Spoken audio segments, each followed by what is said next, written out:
है ऑल, आशा करता हूँ कि आप सब ठीक होंगे। तो रिसेंटली न्यूज़ ये है कि ऑस्ट्रेलिया के वर्क एंड हॉलीडे वीज़ा जो कि सब क्लास 462 था, उसके रजिस्ट्रेशन ओपन होने जा रहे हैं 1 अक्टूबर 2024 से।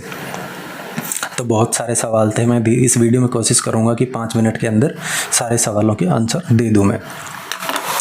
ठीक है, तो सबसे पहला था कि इस वीज़ा के लिए एलिजिबल कौन कौन है।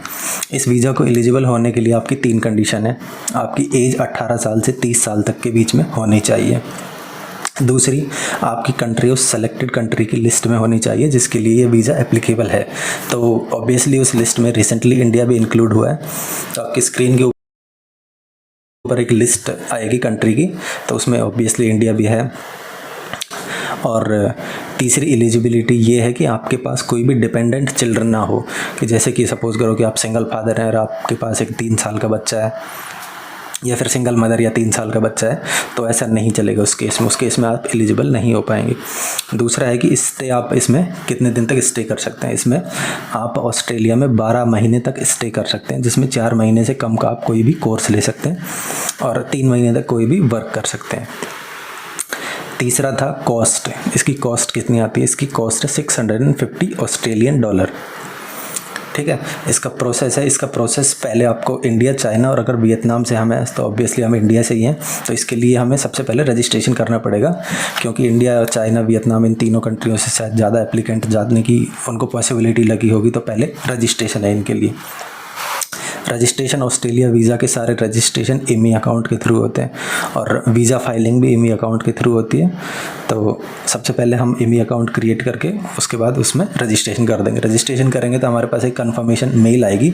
जब हम अपनी passport detail, pan card number, अपनी ईमेल वेरीफाई कर देंगे तो उसके बाद एक $25 की पेमेंट कर देंगे। उसके बाद एक ईमेल पे कंफर्मेशन आएगी कि आपका रजिस्ट्रेशन सक्सेसफुली हो चुका है। रजिस्ट्रेशन स्टार्ट है 1 अक्टूबर 2024 से और ये क्लोज़ हो जाएंगे 30 अक्टूबर 2024 को। ठीक है, उसके बाद है क्या आपको इंग्लिश की ज़रूरत है।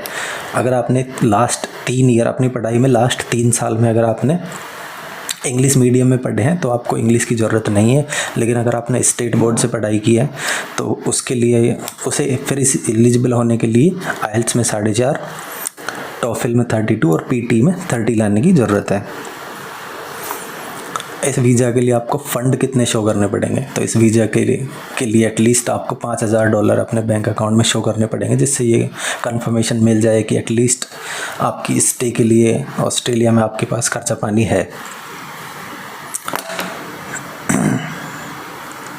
और सिलेक्शन के रिज़ल्ट कब आएंगे? इसके रिज़ल्ट आने शुरू हो जाएंगे 14 अक्टूबर से और रिज़ल्ट आएंगे 30 अप्रैल तक।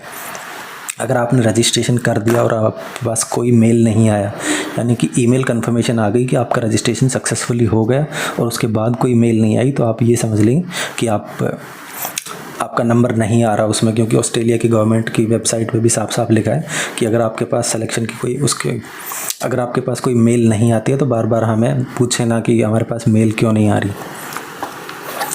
ठीक है, और अगर आपके पास मेल आ जाती है तो उसके 28 दिन के अंदर अंदर आपको इस वीज़ा के लिए अप्लाई करना पड़ता है, नहीं तो ये वीज़ा ऑटोमेटिकली फिर आप अप्लाई नहीं कर पाएंगे। इसकी टाइमलाइन 28 डेज़ ही है। अगर आपके पास सिलेक्शन वाली मेल आ जाती है तो आप इसमें लकी रहते हैं। तो